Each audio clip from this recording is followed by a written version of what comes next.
Why is Congress voting for a vote on Trump's war power on Thursday? To me, that feels like 5-6 days too late.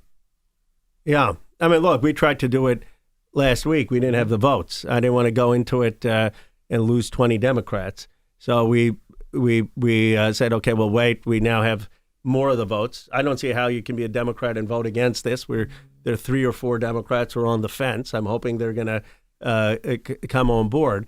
Who are the 3 or 4 that are on the fence? You're going to get me in trouble there, huh? You're going to I in trouble, think if this is a time for moral courage, it's a time for moral courage, period, especially when lives are already been lost. Well, look, I mean, they Gottheimer, Landsman, Moskowitz, those are the people who have been on the fence. You know, some of them were upset that, you know, I went on Meet the Press and I said their names. I said, I wasn't trying to single you out. I'm just saying this is a war.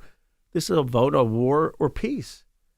This is as big a deal as the Iraq War. Mm-hmm. 6 Americans have died. Yeah. That's right.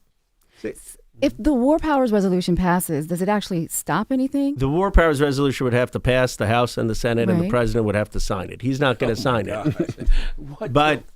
But here's why it matters.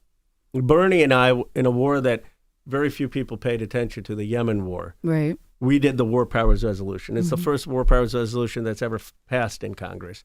It passed the House, it passed the Senate. Donald Trump vetoed it.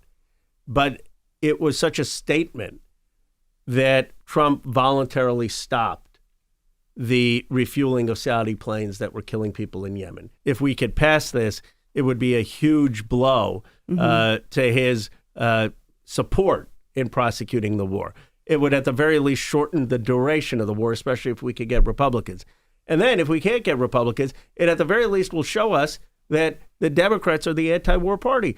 I have never seen a more dishonest campaign than Donald Trump and J.D. Vance running as the pro-peace candidates. Do you remember this? Yeah. Vice President Harris is going to start World War III. No new wars. Yeah. Vice President Harris is going to get us a war in Iran. We are the pro-peace candidates. Right? Total lie. Yeah. Total lie. Mm-hmm. They lied about Epstein. They lied about being against war. Yeah. And so the Democrats need to clearly now take the mantle of being the anti-war party. Since I've already gotten myself into a little trouble in saying those names, let me get myself into more trouble by saying I don't like when Democrats start out with all this procedural nonsense. Well, Khamenei is a terrible person. Yes, he is. And it's a complicated situation, but they need to come to Congress first. How about just saying we don't want money and American lives being wasted on another war in the Middle East? Simple. Since the Congress. Simple. Right? Quiet on the set. Hey, y'all, what's up? It's Loren, and I got to tell y'all something. If y'all want to go and watch the rest of the Breakfast Club episode, you got to head on over to Netflix. And when you get there, make sure you turn on the notifications, those reminders, so every single time we post the episode, you'll know first. That's an exclusive right there. Boom, just gave it to you.